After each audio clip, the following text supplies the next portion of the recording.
Ok. C'est parfait alors. Alors, bonjour à tous. Alors aujourd'hui, j'ai la chance d'interviewer Sébastien Leclerc. Sébastien, merci d'être avec moi aujourd'hui. Eh ben, merci pour ton invitation. C'est un plaisir d'être avec toi aujourd'hui. Alors, Sébastien, je l'ai découvert grâce à ses vidéos sur YouTube, parce qu'il fait des vidéos sur de nombreux sujets. Notamment, il parle de nutrition, de loi d'attraction, d'instant présent. Voilà, parce qu'il faut savoir qu'il a vécu une impressionnante transformation, aussi bien sur le plan physique que mental. À la base, je suis un enfant, je suis né, tout allait bien. Et j'ai eu quelques problèmes de santé rapidement. Ce pas des énormes problèmes de santé, mais je faisais beaucoup de bronchite asthmatiforme. Et le problème, c'est que j'avais énormément de mal à évacuer l'éclair et donc je m'étouffais. Et plusieurs fois, ma mère m'a retrouvé violet dans mon lit. J'étais en train de mourir, presque de m'étouffer. Donc, le traitement qu'ils m'ont donné à l'époque, c'était un traitement à base de cortisone. Donc, je ne sais pas si les gens connaissent ce truc, mais c'est un médicament qui a tendance à te faire grossir, à te faire gonfler. Et c'est un médicament, je crois, qui reste un peu dans l'organisme. Et j'ai été pendant 8 ans sous cortisone. Et j'ai aussi un passé au niveau de la famille où j'ai des membres de ma famille qui ont plutôt un bon coup de fourchette. Tu vois, donc, Ouais. j'explique toujours que ça a été un peu tu sais, la petite boule au sommet de la petite boule de neige au sommet de la montagne. Et puis, plus elle descend, plus ça devient un truc énorme. Donc, voilà, j'ai atteint 140 kilos pour 1,73 m. Donc, je suis arrivé dans l'obésité morbide. Et très tôt, donc, je suis né en 90. Et très tôt, j'ai été vraiment très gros. Mais l'avantage que j'avais pour les gens de mon époque, c'est que j'étais très grand. Donc, très grand. Enfin, je prenais 10-12 centimètres par an chaque année. Donc, voilà, les docteurs disaient oui, je suis gros, mais je suis au-dessus de la courbe du poids, mais aussi au-dessus de la courbe de taille. Sauf qu'un jour, cette courbe de taille a arrêté de grandir. Toi, 1,73 m, je le fais depuis que je suis en cinquième, pour te dire. J'étais vraiment un géant. J'étais un gros géant, toi. J'étais vraiment. Hmm. J'ai arrêté de grandir. C'est fou ça. Et, et à l'époque, je connaissais pas de gros comme moi. C'est qu'il y avait des jeunes en embonpoint, des trucs comme ça, mais des gros comme moi, euh, franchement, je ne connaissais pas. Alors, je regardais pas mal d'émissions, genre C'est mon choix, qui parlait des gros, puis je voyais les gros qui étaient à la télé, je disais, ouais, mais ils sont pas si gros que ça, quoi. J'avais l'impression d'être vraiment comme les gros américains que tu vois aujourd'hui, tu sais, ou des gens qui sont, même il y a des gens qui étaient bien plus gros que moi. Enfin bref, donc vous imaginez bien tout ça, que ça a généré beaucoup d'humiliation, beaucoup d'insultes, du jugement en permanence par les autres. C'est pas forcément juste des regards, parfois même des vieilles dames, des gens, des enfants, toi, qui se tournent sur toi. Enfin, puis tu sens que dans les yeux, ils ne se tournent pas sur toi parce que tu les inspires, hein, c'est parce qu'il y a un dégoût. J'ai Hmm. déjà entendu une mère de dire, tu vois, faut faire attention, tu vois, genre en disant, si tu, toi, en montrant l'échec que j'étais, quoi. Ouais. Je me rappelle à la piscine d'un jeune gamin tout innocent, il dit, pourquoi il est gros comme ça, le monsieur, quoi. Donc des traumatismes, tu vois, pas mal de choses comme ça. Et puis j'ai évolué en banlieue parisienne, donc j'étais dans un collège ZEP, zone d'éducation prioritaire, donc il y avait des jeunes qui étaient un peu taquins, quoi. Mais vrai, quand je dis taquins, c'est pour utiliser des mots propres, hein, mais ils étaient extrêmement durs. Et donc voilà, donc vraiment une enfance, une sensibilité qui était déjà là, vraiment une sensibilité, je pense, mais que j'ai essayé de hacher, de découper, de détruire au plus grand, parce que cette sensibilité, bah forcément, me faisait encore plus souffrir. Donc, la partie féminin, l'intuition, la connexion au corps, le ressenti, les émotions, j'étais totalement coupé de ça. Totalement coupé de Hmm. ça. Ça pourrait être intéressant peut-être pour la suite de l'interview. Hmm. Et, donc voilà, j'ai eu toujours l'impression durant mon enfance d'être un peu une sorte d'être parmi mes amis, mais d'être un peu en dehors du truc, comme si je ne faisais pas les choses comme tout le monde, enfin bon, de vivre une vie différente. Et donc, le premier gros déclic vis-à-vis de mon poids, ça a été quand j'ai fait la visite médicale de troisième, où là, on m'a demandé de me peser. Enfin, je sais pas, mais j'avais pas de balance à la maison, hein, c'était un peu le. Et en me pesant, c'était un truc digital et il y avait marqué 136. Donc, Hmm. quand la dame a dit ça, je me rappelle être resté figé. Elle était T'avais derrière son 14 ans du bureau, coup. moi j'étais sur le Hmm. côté. Comment? T'avais 14 ans du coup à peu près. Ouais, ça doit être 13-14. ça. Ouais, ouais, c'était ça. J'ai du mal avec les âges, mais oui, ça doit être à peu près dans cette période-là. Ouais. Euh, Hmm, hmm. Et, euh, et quand j'ai dit le chiffre à haute voix, elle a fait quoi? Elle s'est levée de sa chaise, elle a été voir. Et je ne me rappelle plus des mots exacts, mais je me souviens clairement qu'elle m'avait dit un truc du style, si tu continues comme ça, à 40 ans, tu es mort, quoi. Vraiment, il n'y avait pas de doute là-dessus. Alors, à l'époque, j'avais 14 ans, Internet, c'était le début, enfin, il n'y avait pas trop d'informations. Les seules informations qu'on avait principalement, c'était la télé. Et ce qu'on entendait toujours, c'est que les gros, ils étaient gros parce qu'ils ne bougeaient pas assez, parce qu'ils mangeaient de trop. Donc, c'était des feignants et c'était des gros gourmands. Mm. Donc, ce cheminement-là se fait dans ma tête. Je rentre au lycée.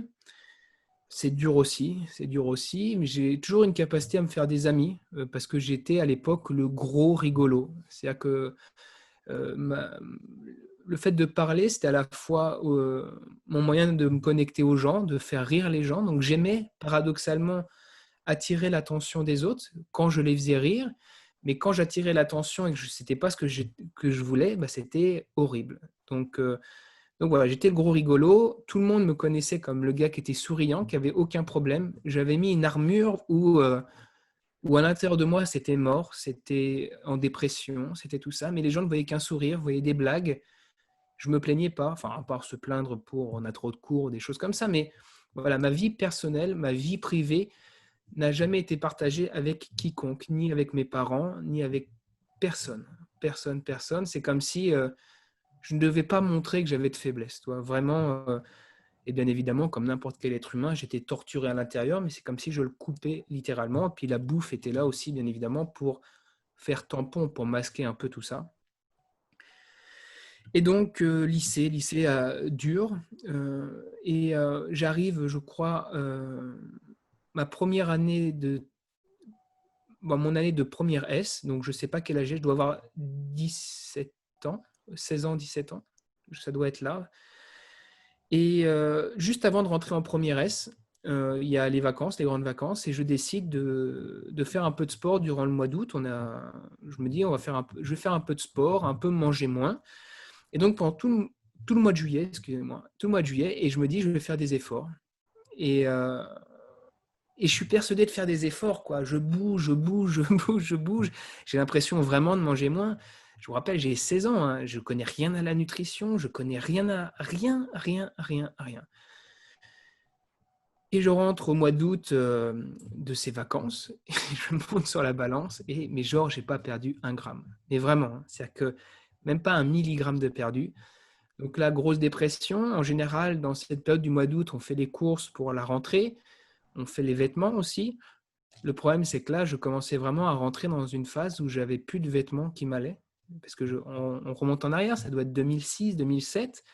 Bah, les grandes tailles, il n'y avait pas tant que ça. Il y avait du double XL, mais en pantalon, je faisais du 64 pour donner une idée. Hein, c'était énorme. Et donc là, j'en arrive à un point où je commence à plus pouvoir vraiment m'habiller. J'envisage pas une vie heureuse. J'envisage pas de trouver quelqu'un avec qui je pourrais avoir des enfants, me marier. Je ne l'ai pas mentionné, mais à l'école, j'ai jamais eu de problème à l'école dans le sens où je capte plutôt rapidement ce qu'on me demande d'apprendre.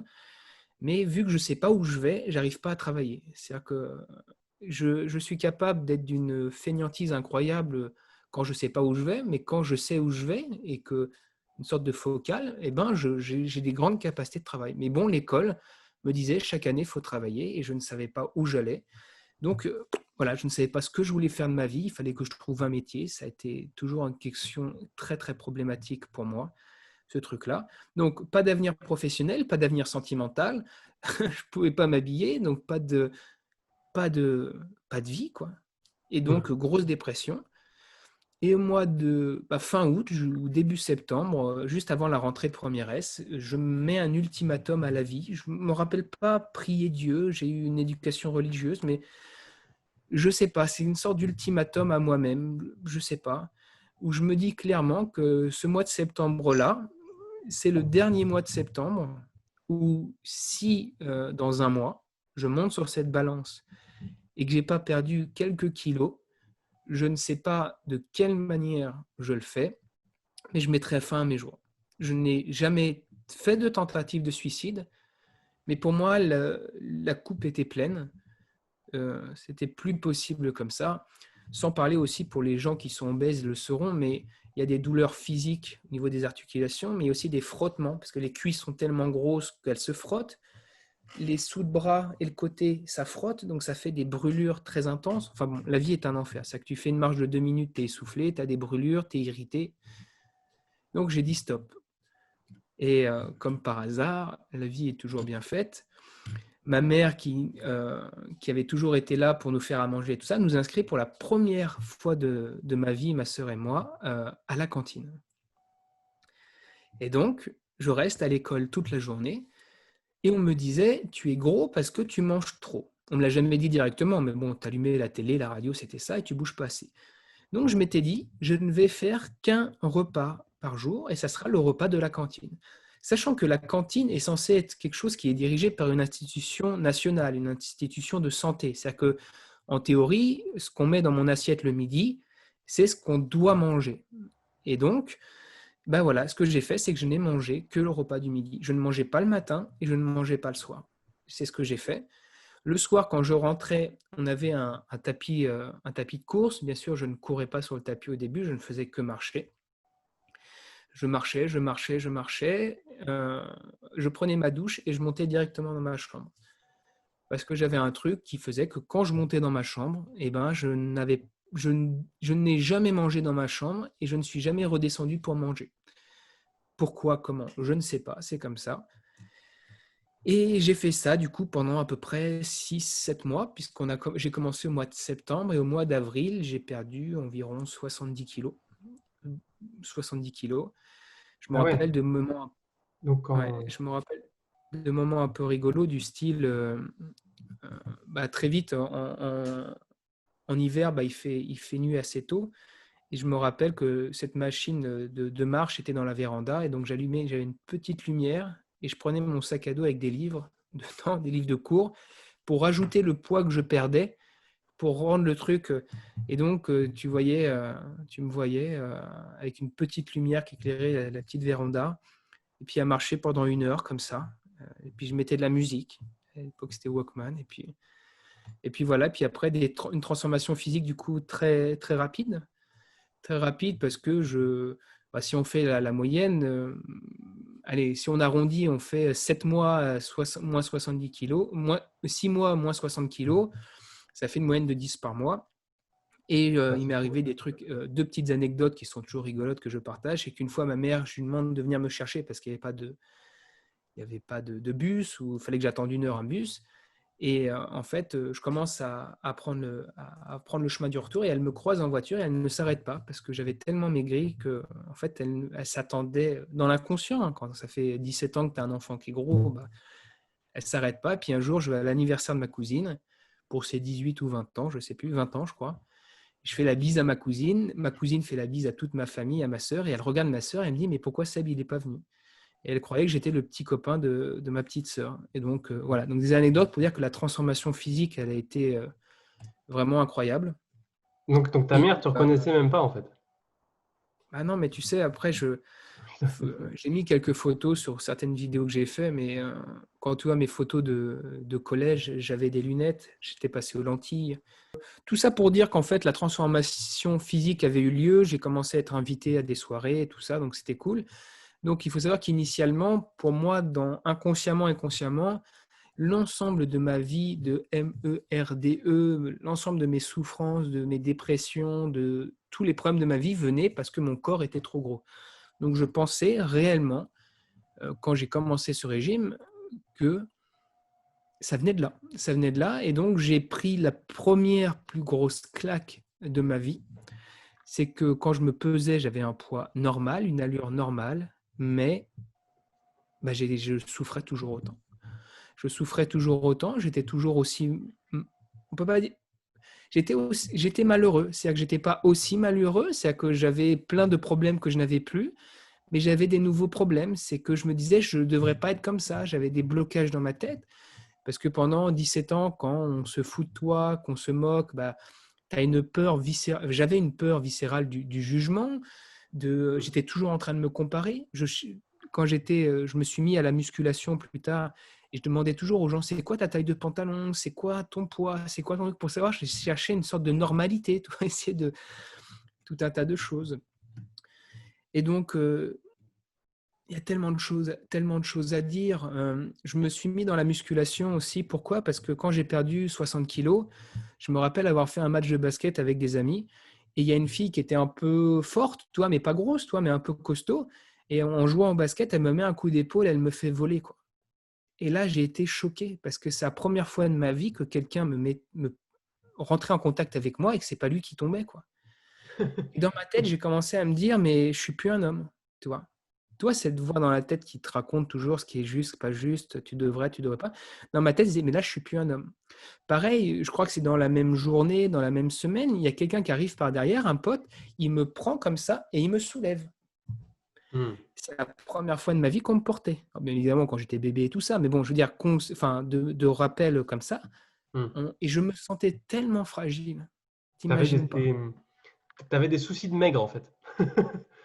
Après avoir Ah, eu des... j'étais pas spécialement maigre parce que je Hmm. devais faire, tu vois, 1m73, 80 kilos. Donc, toi, j'étais même pas spécialement maigre, hein. Donc, je Hmm. pourrais même pas dire ça. Mais quand tu passes de 140 à 80, bah, c'est plus pareil. La réalité, elle est différente. Et je Hmm. me sentais faible. Parce que dans l'image que j'ai de la plupart des hommes de la famille, que ce soit les oncles, c'était des hommes forts, quoi. Donc, ils avaient du bide, ils avaient tout ce que tu veux, mais c'était des hommes forts. Et pour moi, un homme, il devait être fort. Pareil, je partageais pas ce que je ressentais parce que toutes les images paternelles ou les images d'hommes que j'ai connues, et ça avançait, et puis ça partageait pas, c'était pas en train de dire, bon, j'ai ce problème, et là, toi, ça avançait, c'était pas le côté guerrier, mais tu vois, c'était vraiment le côté homme. Et donc, je me suis mis à la musculation, et, euh, et ça a été des expériences incroyables. J'ai repris le plus haut du poids que je suis remonté, c'est 95 kilos. J'ai jamais monté au-delà de 95 kilos au niveau du rebond, parce que tu sais, l'effet yo-yo. Mais en musculation, on te disait que pour grossir, il fallait prendre de la masse, il fallait. Et j'ai pas arrêté de prendre de la masse, de sécher, prendre de la masse, sécher tout le temps. C'est-à-dire que quand j'étais fort à la salle de sport, que j'avais beaucoup de force, je me regardais dans le miroir, je me disais, je suis moche, quoi. Je suis gras, je suis pas beau. Alors du coup, je faisais une sèche. Donc je maigrissais, je voyais mes abdos, donc j'étais très content. Mais je me disais, j'ai plus de force. Et ça a Hmm. duré 6 ans comme ça de maigrir, regrossir. Et donc, j'ai expérimenté le côté aussi de ce mental qui n'est jamais heureux. De dire qu'il n'y a jamais un moment où ici, ça se dit « Ah, on est bien là ». C'est en permanence insatisfait.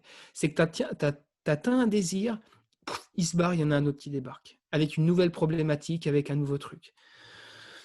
Donc, voilà pour le côté physique et tout ça. Entre-temps, on me dit toujours de trouver une orientation dans ma vie, que je ne trouve bien évidemment pas. Hmm. Donc pareil, le côté école assez dur. Je m'inscris dans une fac éco-gestion parce que c'était suffisamment général. Pourquoi pas? Mais vraiment, j'avance dans la vie professionnellement vraiment à l'aveugle, aucune idée de ce que je veux faire. Et entre-temps, la vie m'amène une expérience que jamais, jamais, jamais, au grand jamais, je n'aurais cru vivre parce que je ne pensais pas réellement que c'était possible, même si on l'entendait à la télé tous les jours. C'est à la veille de ma seconde année de fac. On fait les courses habituellement. La reprise était le lundi et le mercredi d'avant, on va faire les courses avec ma mère et ma sœur. On rentre des courses, on range nos affaires dans nos pièces et il y a ma petite sœur qui me dit, elle avait 19 ans à l'époque, elle me dit je vais faire un tour de moto, est-ce que tu veux venir? Est-ce que tu veux faire un tour avec moi? Et je lui dis non. Je me rappelle des derniers mots qu'elle a dit, c'est « t'as peur, hein ?» Et puis elle rigole. Hmm. Et je ne l'ai jamais revue. Elle a pris sa moto et elle a eu un accident à 500 mètres de la maison. On ne sait pas vraiment ce qui s'est passé. Ce qu'on sait, c'est qu'elle a perdu le contrôle de sa moto, elle a guidonné et elle est rentrée dans une voiture et le guidon s'est braqué et il a perforé le ventre. Donc, je crois que c'est la rate qui a explosé. Enfin, elle est morte d'une hémorragie interne. Elle avait des os de, je crois que la hanche qui était cassée, enfin tout un tas de choses. Et c'est arrivé c'est simple, sur la route qu'on prenait à pied pour aller à l'école primaire et au collège. Donc, c'était vraiment une route qu'on connaissait. Ma sœur, je crois que depuis l'âge de 6 ou 7 ans, Elle fait du skateboard, elle faisait du roller, du VTT, les trucs où on fait des roues. Moi, j'ai jamais été casse-cou comme ça, mais elle adorait ça. Elle faisait du cheval, elle avait son galop 7. Elle montait des chevaux sans équipement, elle montait des pur sang. Enfin, elle aimait ce truc-là. Donc, et elle était très prudente parce que très tôt, elle avait été consciente du danger, de comportements un peu. Moi, avec mon petit scooter, j'étais 10 000 fois plus imprudent. J'ai fait des conneries en scooter. Alors qu'elle, je sais elle avait beaucoup plus de sagesse à ce niveau-là. Mais bon, il s'avère que voilà, elle va pour mourir. Enfin, elle va pour mourir. Elle meurt ce jour-là. Enfin, le lendemain à l'hôpital. Et à l'époque, à cette époque-là, j'avais déjà commencé à découvrir le film Le Secret, j'avais regardé avec ma sœur et que ça parlait vachement à ma sœur, et qui était clairement un film sur la loi d'attraction. Et en gros, ce que l'on pense, on le manifeste. Hmm. C'était à peu près, il y avait à peu près, en tout cas, c'est le message que j'avais principalement compris à l'époque. Et donc, quand j'ai un flic qui rentre chez moi et qui dit à ma mère devant moi que ma sœur a un accident à côté de la maison, euh, il y a une sorte de déni qui se passe. Et ma mère, elle rentre après 1 heure et elle est en sanglots et elle me dit ta sœur, elle saigne de l'intérieur et c'est pas bon, quoi. Elle me dit je sentais que là, il y avait un tournant de ma vie qui était en train de se jouer et j'avais aucune carte, quoi. J'étais totalement impuissant. Et je me disais, si je commence à croire qu'elle va mourir, si je commence à entretenir cette pensée-là, toi, de dire que c'est grave, qu'il y a quelque chose qui est en train de se passer, je vais faire en sorte que ça se manifeste. Et donc, je me suis dit, il faut absolument que je garde ma journée programmée comme je l'avais programmée. C'est-à-dire que si je commence à émettre l'hypothèse que c'est grave et qu'il y a vraiment un problème, donc j'ai vraiment fait un déni de l'accident. J'ai vraiment, sous l'hypothèse que si j'étais dans l'énergie positive, j'allais Hmm. être épargné. Alors, du coup, Ouais. elle serait épargnée et j'éviterais de. Donc, je vais au sport et tout ça. J'en parle à mon ami qui m'accueille chez moi parce que mes parents étaient à l'hôpital, bien évidemment. Et puis, je crois qu'à 1 heure du matin, je reçois un coup de téléphone de mon père. Il dit c'est bon, tu peux rentrer. Et à sa voix, j'ai su qu'elle était partie, qu'elle n'était plus là. Et donc, voilà, c'est sûrement la deuxième plus grosse claque, mais c'est là vraiment très grosse, où j'entendais, tu sais, à la TF1 quand tu allumes à l'époque, où tu entendais 3 morts sur la route aujourd'hui, où tu entendais 1000 morts sur la route cette année. Et c'est des chiffres qui veulent rien dire. Tu es en train de manger ton bout de pain, tu es en train de manger tes pâtes, et tu entends ça, tu dis ouais, bon, bah, c'est cool, quoi. Et là, tu dis 19 ans, pouf. En fait, j'ai été mis face à l'impermanence de la vie. De réaliser qu'en fait, peu importe avec quel degré d'effort, de choses tu fais pour obtenir les choses dans la vie, tout peut disparaître comme ça. Mais vraiment comme ça. Ça, 1 seconde, tout peut disparaître. Et ça a été terrorisant d'une certaine manière. Ça a été l'une des leçons les plus dures, mais aujourd'hui l'une des leçons que je remercie, parce que après ça, il y a toujours l'idée il faut continuer à avancer dans la vie, quoi. Ta Hmm. sœur, elle est décédée, mais il faut construire ta vie, il faut avancer. Heureusement, j'avais la religion à l'époque, qui a été quelque chose qui m'a beaucoup aidé, qui m'a un peu emprisonné par la suite, mais ça m'a aidé parce qu'il y avait cette notion de paradis, cette notion de volonté divine, c'est que Dieu sait mieux que moi ce qui est juste et pas juste. Et donc, je me suis abandonné à ça. Si c'était sa volonté, je suis personne pour dire qu'il y aurait autre chose qui aurait dû être fait différemment. Donc voilà, message de la religion m'a beaucoup aidé à ce niveau-là.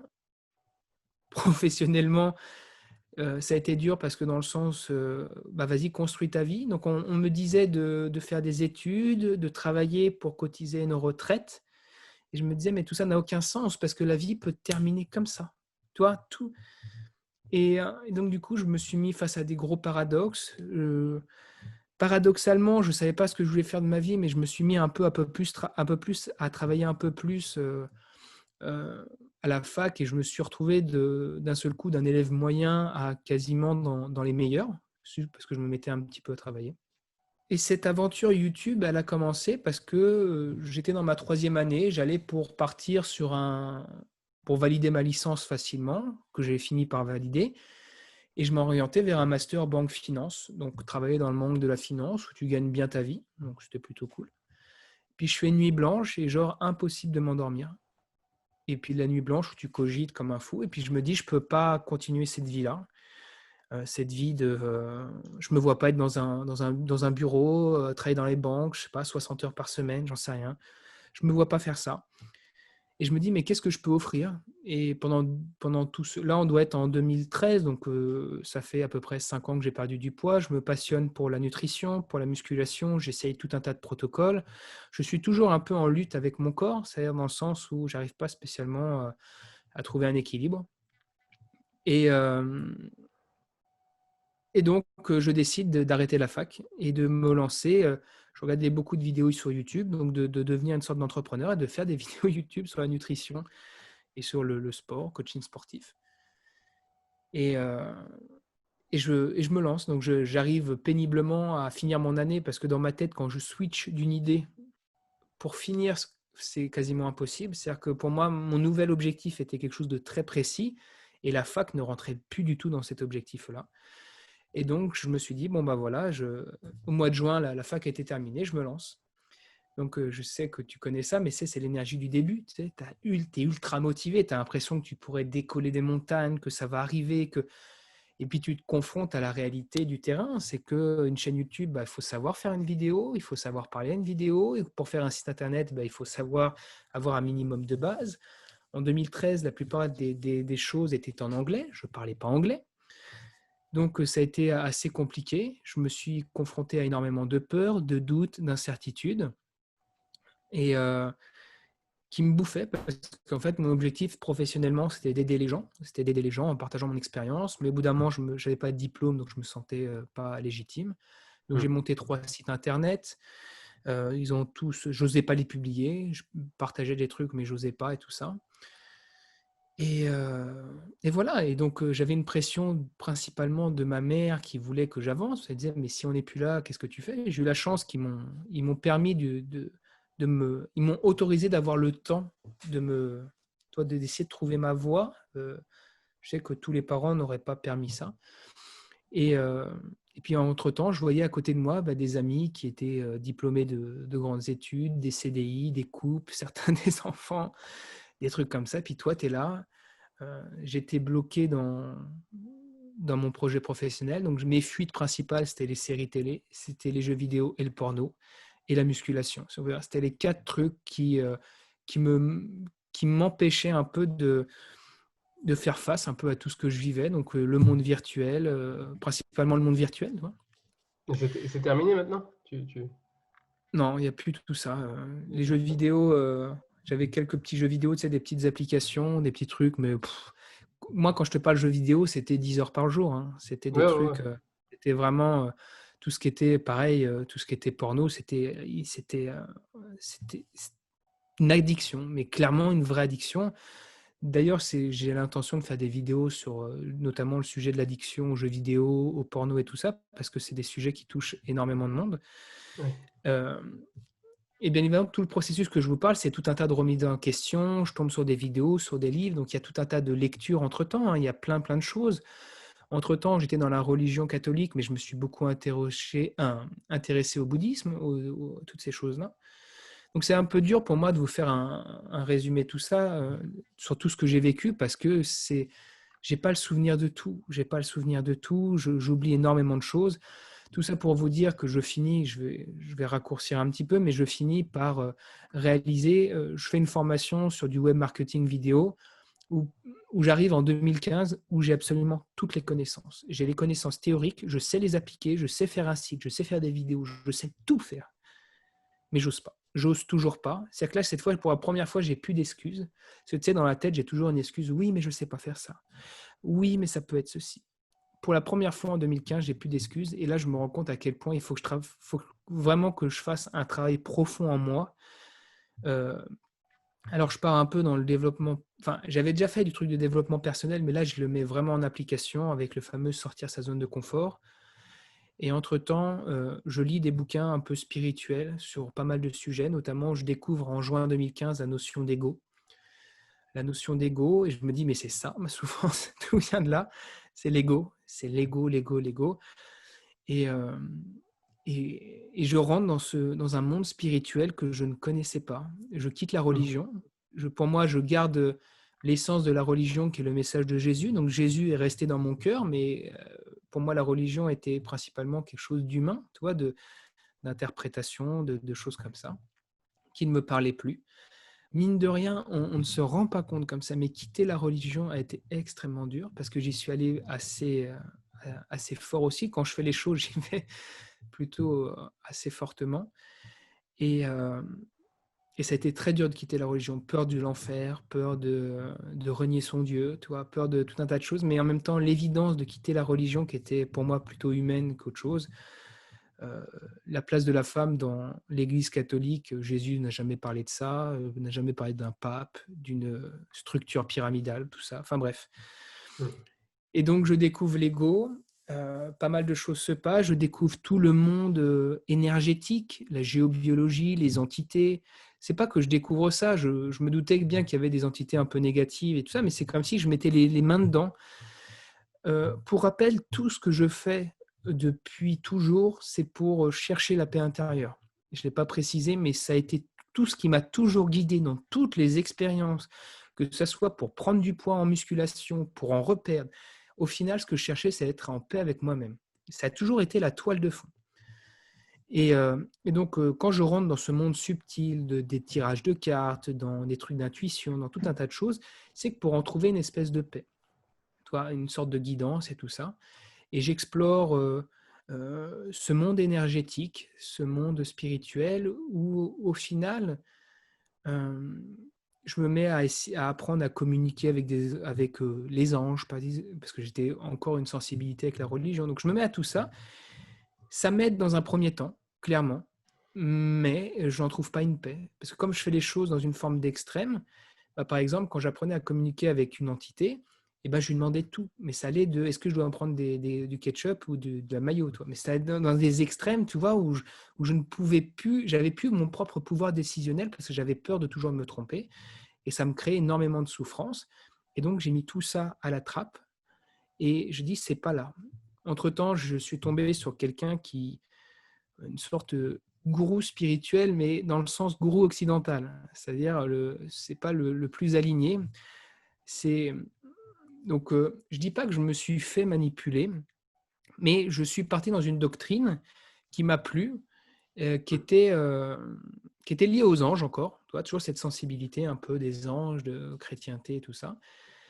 Et en fait, c'est lui qui m'a fait découvrir à travers une conférence les notions d'ego. Et c'est lui qui incarnait au mieux l'ego. C'est ça qui était assez formidable. Ouais. Autant Tollé, quand il te parle de l'ego, tu sens qu'il transcende quelque chose. Tu sens que Ouais. autant lui, il était dedans, il était pied dedans, mais il en parlait bien, quoi. Il est connu. Et, euh, et donc, très charismatique et tout ça. Il Et est il connu, finit ouais. par me...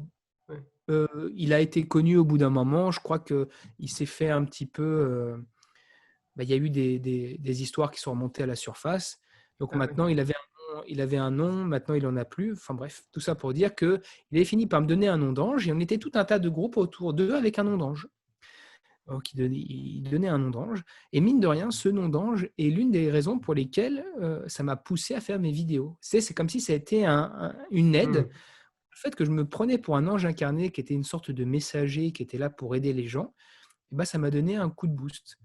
Et en Mmh. septembre 2015, je fais une crise d'angoisse assez monstrueuse où je suis persuadé qu'il me reste 2-3 mois à vivre. Et dans cette crise d'angoisse de fou, je finis par accepter cette fatalité de imaginons il me reste 2 mois à vivre, ok, mais qu'est-ce que je fais?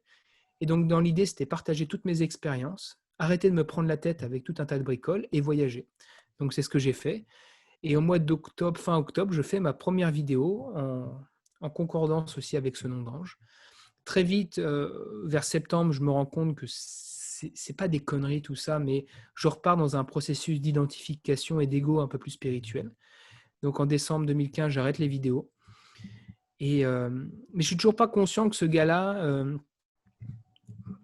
peut être une sorte de gourou ou quelque chose de plutôt pas forcément aligné. Toi, je suis pas forcément conscient de ça. Mmh. Puisqu'au mois de janvier, j'ai l'idée de faire une vidéo pour remercier ce gars-là.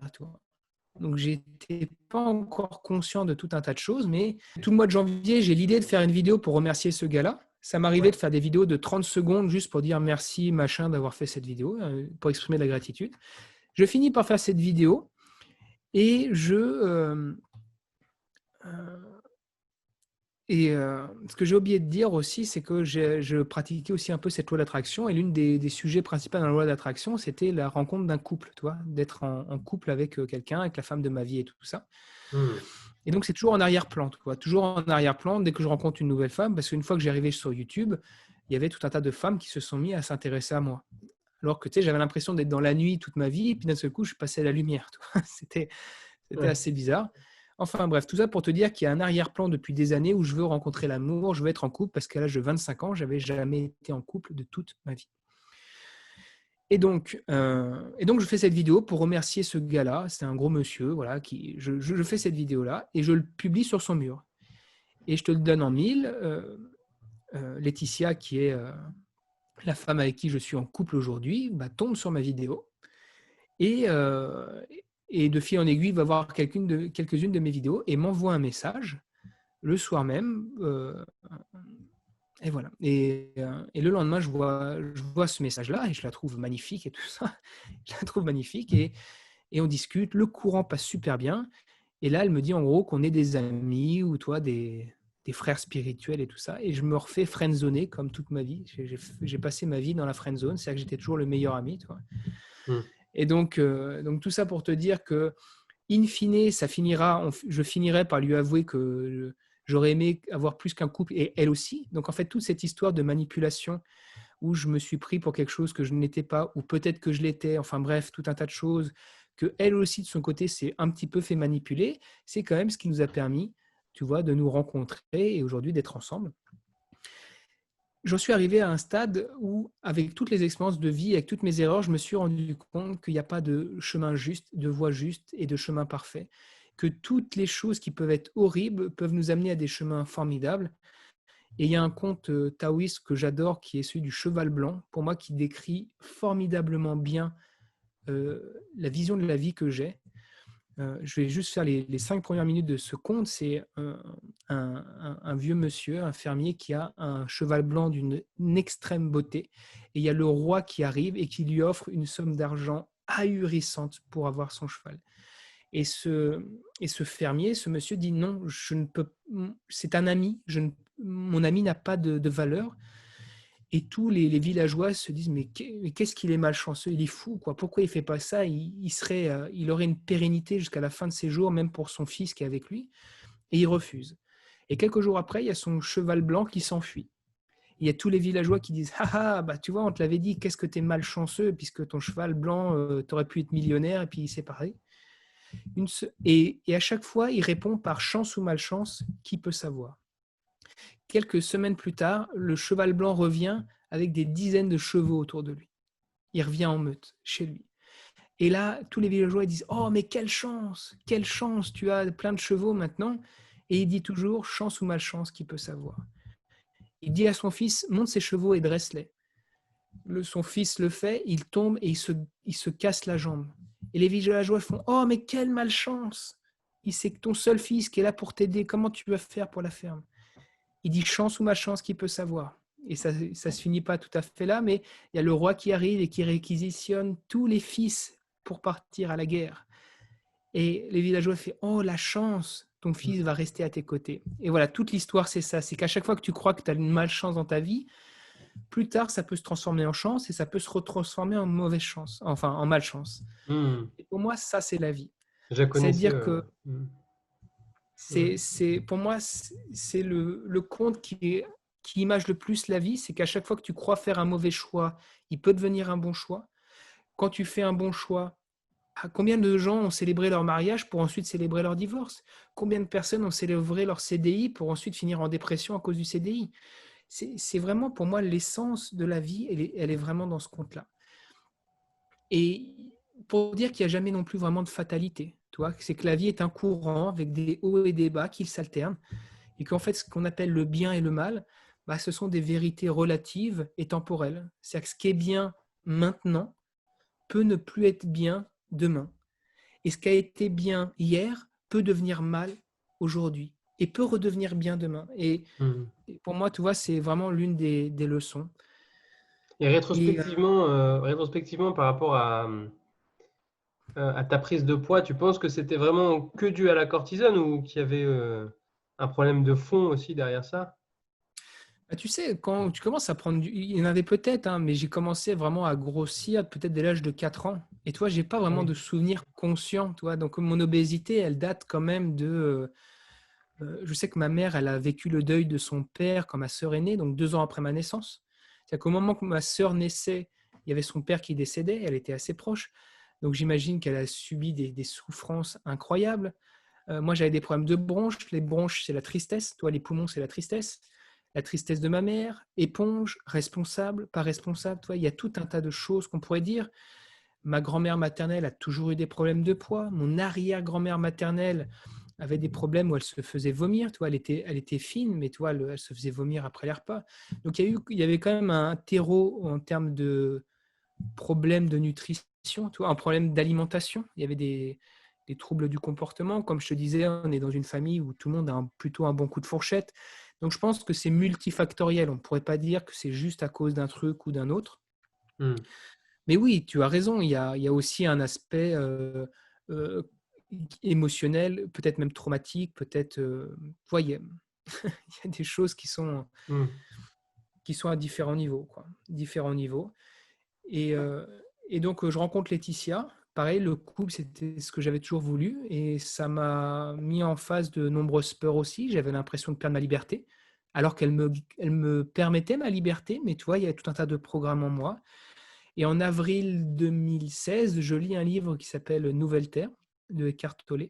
Hmm. Et là, il y a une révélation qui se passe clairement, c'est je conscientise, ça devient évident pour moi ce que signifie être dans l'instant présent.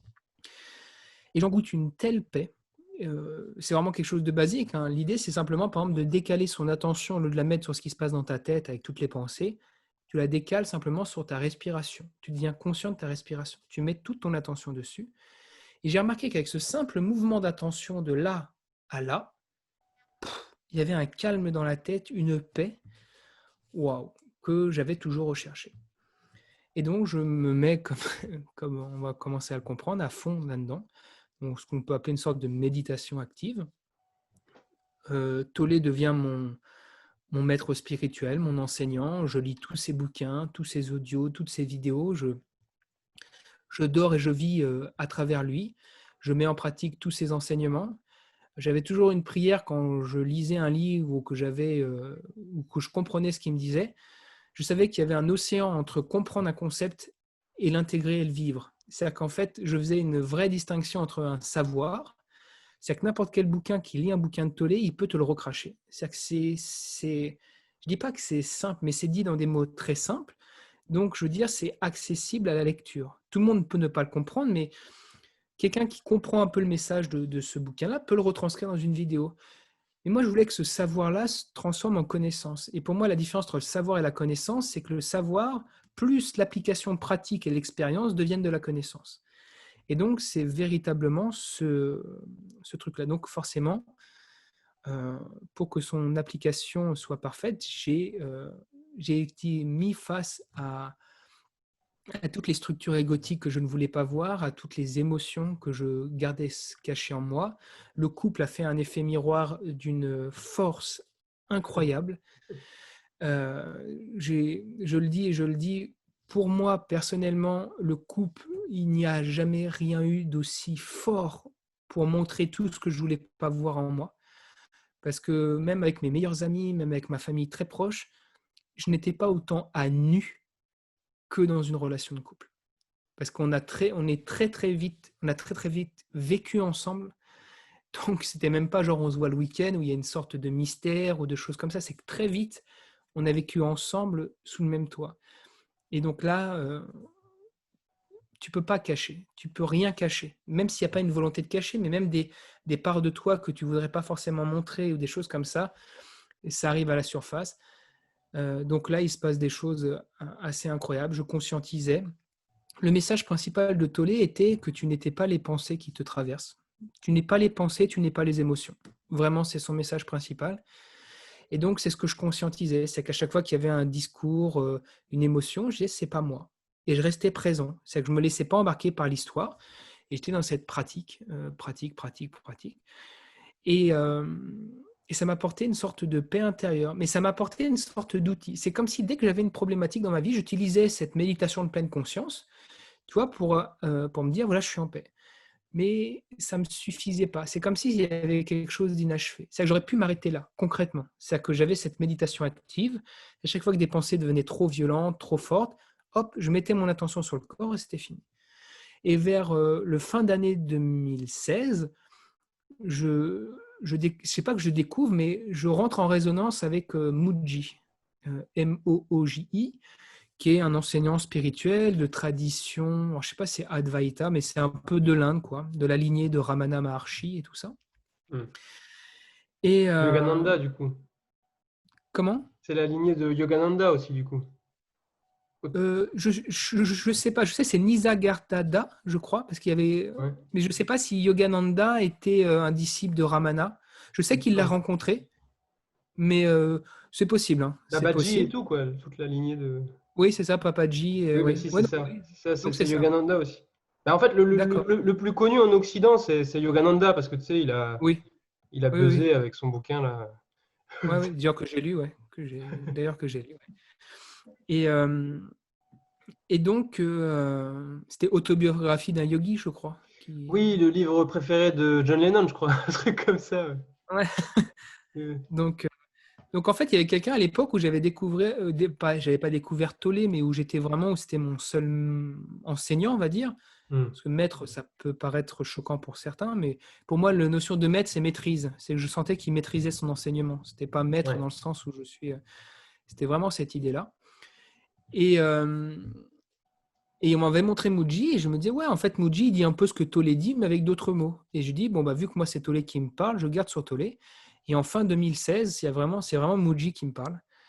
Et donc, pareil, je regarde des heures et des heures et des heures et des heures.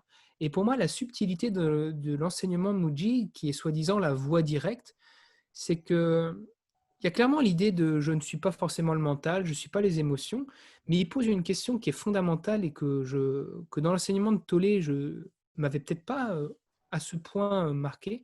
C'est il pose la question que tu n'es pas les pensées, tu n'es pas les émotions, mais tu es ce qui observe tout ça. Ok, c'est sûr. Et du coup, la question est de me poser, mais quoi du coup? Est-ce que l'enseignement de Tollé, en tout cas de la manière dont je l'ai expérimenté, c'était principalement voici tout ce que tu n'es pas. Et Muji nous invitait à découvrir ce que l'on était. Donc, toi, pour moi, c'était complémentaire. Donc, pendant qu'il y avait ces enseignements de Muji, j'étais toujours avec ceux de Tollé, avec la pratique de la méditation de pleine conscience. Je la pratiquais H24. Hein. C'est-à-dire que dès que j'étais éveillé, je la mettais en pratique. Hein. Et, euh, et donc, en février 2017, Muji va en Inde. Je crois qu'il va. C'est un endroit qui est très connu en Inde. Il y va chaque année. Je crois que c'est Rishikesh. Pas forcément. Enfin, je sais plus. Et puis, il fait des satsangs tous les jours en direct. Donc, je regardais ces satsangs. Et ce qui est drôle, je fais une petite parenthèse, mais à chaque fois que j'avais des questions, tu vois, sur des Hmm. problématiques, oui, alors du coup, je ne pouvais pas parler directement à mon enseignant. Je n'avais pas Tollé au téléphone, ni Muji. Mais ils avaient suffisamment de vidéos en questions-réponses et à chaque fois, j'avais la chance, le hasard, c'était le plus marquant, c'était avec Muji, où il y avait quelqu'un au milieu, il y avait, je sais pas, 3000 personnes. Et il prenait un micro, 1, 2, 1, 2, mon problème est ça, et bingo, c'était la problématique que je vivais. Quoi. Donc il y avait toujours Hmm. ce truc.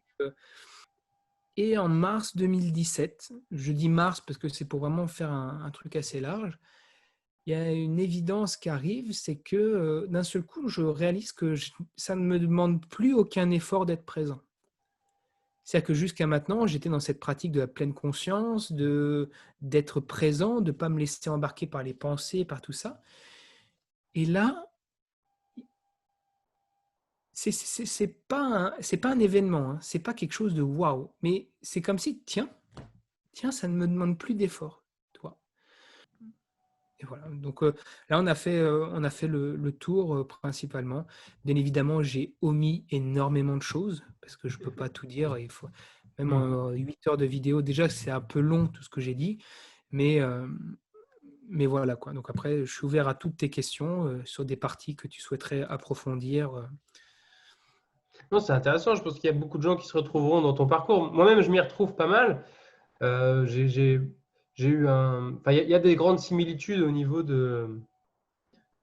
surtout de ton ouverture. Tu es assez universaliste dans ta vision des choses. Et je suis assez pareil. Enfin, il y a plein en fait, il y a plein de points communs, même dans la façon dont tu fonctionnes au niveau. Et c'est Euh, intéressant peut-être que j'approfondisse certains points parce que quand tu dis que je suis universaliste, il faut savoir que par exemple, tout ce que j'ai fait jusqu'au début, tout ce que je partage dans mes vidéos, toutes mes expériences, à aucun moment je l'ai fait pour autre chose que pour moi. Il faut vraiment être clair, c'est que toutes les démarches que j'ai faites, que ce soit dans la spiritualité, dans le développement personnel, il n'y a hmm. jamais eu un but que ça bénéficie à quelqu'un d'autre que Bien moi-même. sûr, bien C'est-à-dire sûr, bien sûr. qu'il y avait Non, mais clairement. universaliste, je veux pas dire par rapport à. Je dis pas dans le sens que tu fais ça pour l'univers. Je dis ça dans le sens Ouais. que tu n'as pas d'obédience. Tu vois, enfin, bon, t'es de culture catho, mais t'es pas catho. Tu t'intéresses. Oui, oui, non, oui, il y a une ouverture. Mais encore une fois, pareil, pour exprimer l'ouverture, il a fallu me rendre compte à quel point j'étais fermé. Tu vois, il y a Hmm, toujours des choses qui sont. Pour connaître la réelle ouverture, il faut que tu te connectes à ta réelle fermeture. Et ça, c'est des choses qui peuvent ne. euh, Tu ne peux réellement aimer que si tu vois tout ce qui n'aime pas chez toi. Tu ne peux vraiment être que dans la générosité si tu réalises à quel point tu es égoïste.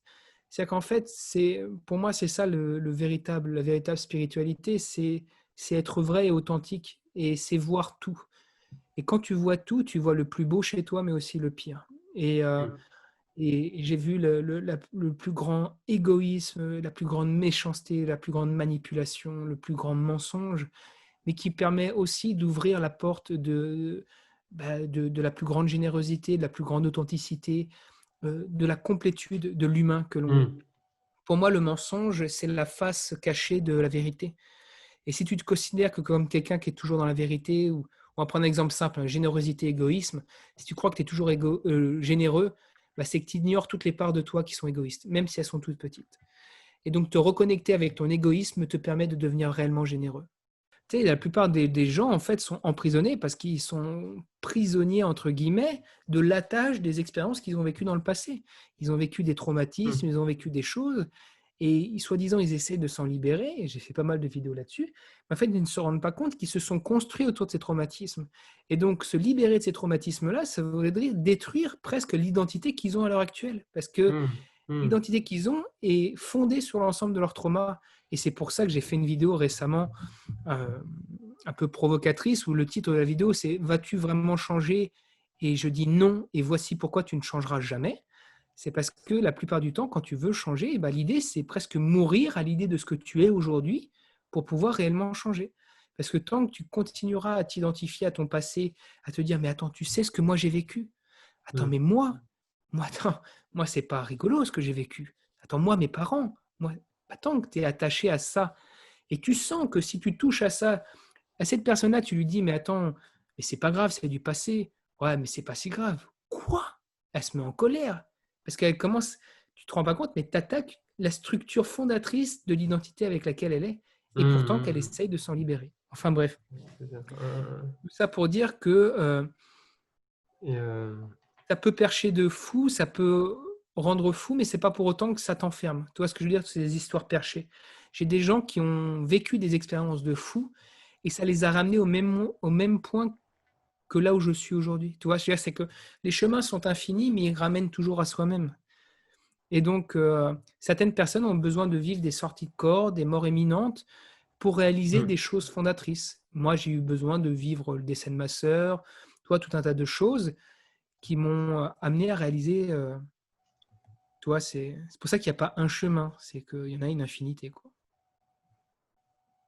Et question un peu intime, mais du coup, dans ta recherche où tu as fréquenté des gens qui sont en contact avec l'invisible et tout. Tu as cherché à joindre ta sœur, du coup, tu as cherché à faire quelque chose. Non, pour la simple et bonne raison que j'ai été en contact avec elle. Et pareil, toi, ça, j'ai pas cherché à mettre des mots, des mots particuliers dessus. C'est que j'ai toujours eu une sorte de chose assez spéciale avec les rêves. C'est je fais des rêves que tout le monde fait, tu sais, les fameux rêves où tu arrives pieds nus à l'école, et puis, enfin, moi, c'est des rêves comme ça où je suis pieds nus, tu vois, où je suis en pyjama à Ouais, l'école et c'est traumatique.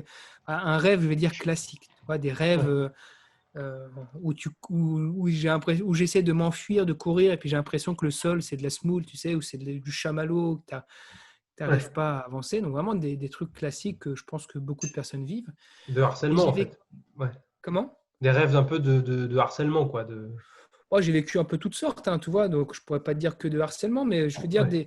des rêves, tu tapes interprétation des rêves, c'est des rêves classiques que pas mal de gens font, quoi.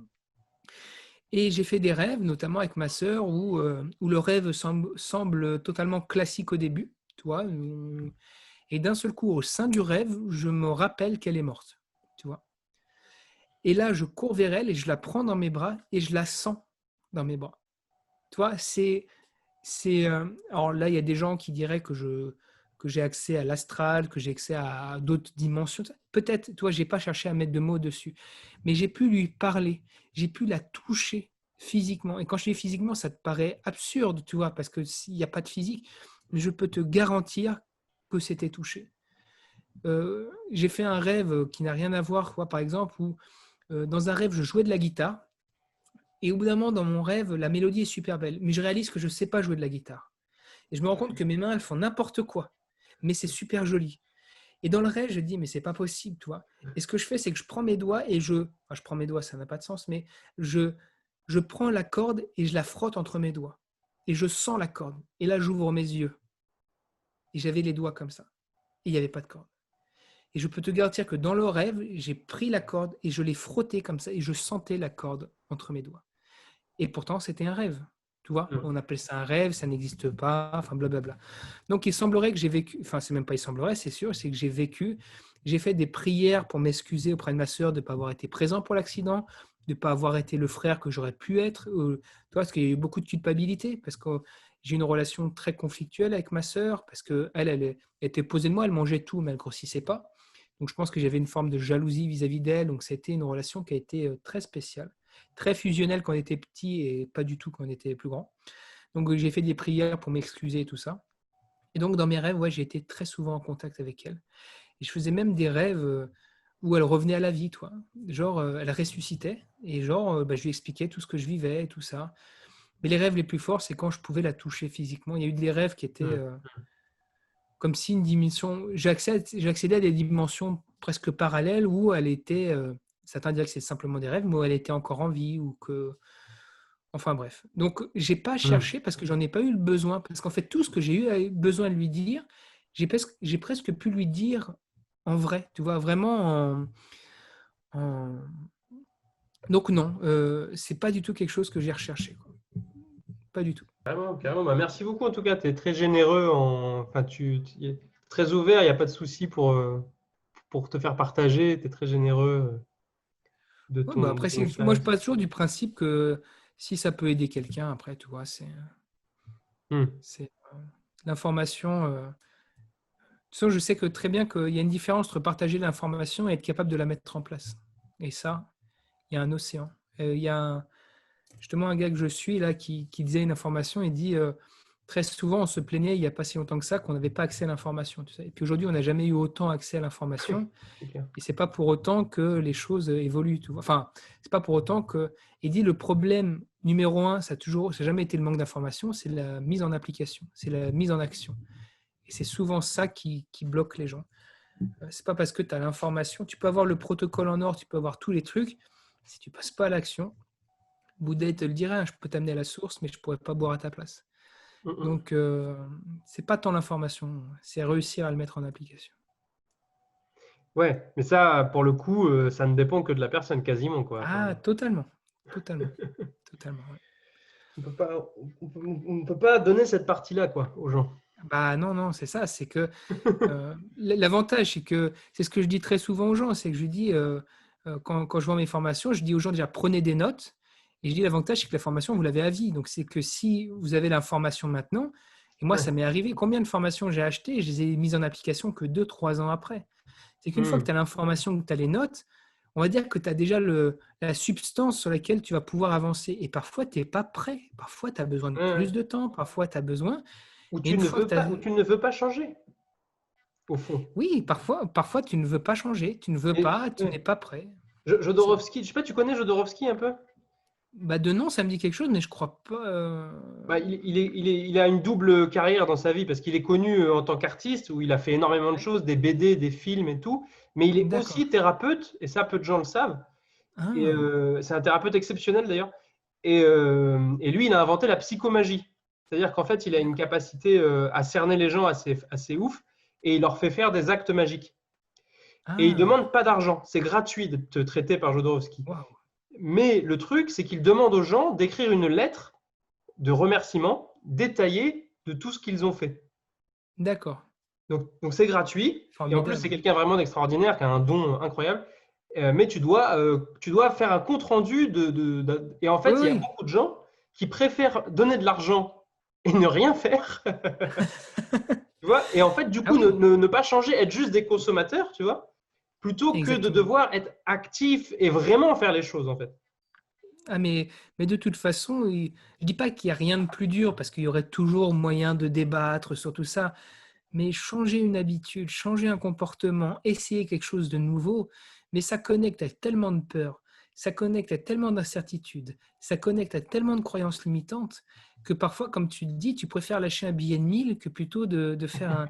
Tu sais, attends, je connais une personne qui a un certain problème de santé et je sais que le jeûne, ça éradique ça. Eh ben, elle est prête à acheter des trucs à 8 000 € plutôt que de faire un jeûne. Alors que le jeûne, c'est gratuit, c'est t'arrêtes de manger. C'est tout. Je veux dire, il y a pas plus simple au monde, il n'y a pas plus gratuit et plus naturel, plus bio, plus Hmm. écologique que ça. Ça, c'est Et pas elle si est prête facile à quand aller même. aux Ouais. États-Unis pour dépenser des milliers de dollars pour ne pas faire ça. Euh, Tout est dit. Tout est dit. Et tu sais, on a Là, il y a un été éduqués double, là, il y autrement. a un Moi, double j'ai... mouvement. Là, il y a un c'est-à-dire qu'à la fois, la personne, elle ne fait pas ce qu'elle devrait faire, mais elle a quand même besoin d'avoir l'impression qu'elle fait quelque chose. Exactement. Alors, du coup, elle met énormément Exactement. d'argent. Exactement. Et il y a un côté où elle se déculpabilise parce qu'elle essaye. Elle essaye. Mhm. Et puis après, encore une fois, heureusement que moi, le premier, il y a quelqu'un qui me dit tu devrais faire ça, ça va marcher. Heureusement que je ne fais pas tout ce que les gens me disent non plus. Oui, oui. C'est que je lui dis fais un jeûne. Pour elle, peut-être dans son système de croyance, c'est complètement con, c'est fou. Donc voilà, je lui dis tu vois, c'est que dans mon monde, c'est évident que c'est ce qu'il faut qu'elle fasse. Dans le sien, ça va pas du tout. Donc après, il y a aussi Oui. la notion de confiance, il y a aussi la notion de est-ce que ça résonne à l'intérieur de toi. Pour beaucoup de gens, ne pas manger, c'est la mort, hein. Donc ça Mhm. touche à une structure en eux qui est intouchable. Mais oui, comme tu dis, il y a une notion aussi déculpabilisante. Il y a une notion de dire je fais quelque chose. Toi, je suis dans l'action puisque je dépense et en plus Mhm. beaucoup d'argent. Donc ça veut dire quand même que Ouais. et puis on est aussi dans la notion de les pubs, c'était quoi les trucs sur M6, là, les trucs, tu sais, les télé-shopping et tout ça, où on attend la pilule minceur, on attend toujours le truc magique, quoi. C'est le truc où on a juste à payer, puis Ouais. hop, on l'utilise, et c'est fini, on n'a plus de problème. Ouais, ouais. Et je sais qu'en tout cas, bah, t'es ma génération aussi, mais en tout cas, euh, je sais qu'il y a beaucoup ça, mais celle de C'est nos clair. parents aussi un petit peu, C'est c'est clair. on attend un peu le truc magique, quoi. Le truc qui va faire que... Mhm. Après, dans le jeûne, pour prendre la défense de la personne dont tu parles, là, mais que je ne connais pas, mais Ouais, moi-même, j'ai fait plusieurs jeûnes dans ma vie, et moi, ça me fait faire des crises d'angoisse terribles parce que en fait, j'ai une grand-mère qui était SDF, donc eh oui, qui a connu la faim, oui, mais forcément. la faim qui tue, La tu vraie vois. fin, quoi. Ouais. Voilà. Et en Forcé, fait, ouais. quand je jeûne, j'ai une peur de mourir de fou, en fait, quand je jeûne. Et tu vois, ça peut avoir des causes profondes, le fait de ne pas pouvoir jeûner, tu vois. Enfin, ça me faisait penser à ça pour moi, quoi. Mais ça, c'est normal parce qu'en fait, c'est pour ça que je dis que le jeu rapide la plus puissante, c'est que les gens pensent que ne pas mettre de la nourriture dans leur corps, bon, ça va avoir des processus physiologiques qui vont les aider, mais c'est un nettoyage spirituel, émotionnel et mental. C'est-à-dire que ça te met face à des choses, waouh. Et toi, ça te met face à des trucs qui sont impressionnants. Quand tu me dis ce que tu es en train de me dire, ça ne m'étonne pas. C'est-à-dire que ça fait remonter des choses à la surface, des souvenirs, des trucs comme ça, des mémoires qui sont très fortes. Et c'est pour ça que le jeûne, je suis conscient que c'est pas pour rien que je dis que c'est l'outil thérapeutique le plus puissant qui existe, parce que déjà c'est le plus naturel et c'est une voie directe, quoi. Tu vas tout de suite dedans, quoi. Il n'y a Ouais. pas de demi conscient que. Et je suis conscient, j'ai fait des vidéos aussi pour dire que le jeûne, ce n'est pas fait pour tout le monde. Des gens qui sont épuisés, qui sont extrêmement maigres, des gens qui sont sous des fortes doses de médicaments, des gens qui ont des organes retirés. C'est très certainement pas chose à faire, ne correspond pas à tout le monde. Quelqu'un qui est très vieux, je ne dirais pas de jeûner. Tu vois. Enfin, toi, il y a tout un tas de choses qui font que le jeûne ne serait pas la seule chose dans l'univers qui soit que positive. Bien évidemment que non. C'est des côtés négatifs aussi. Carrément.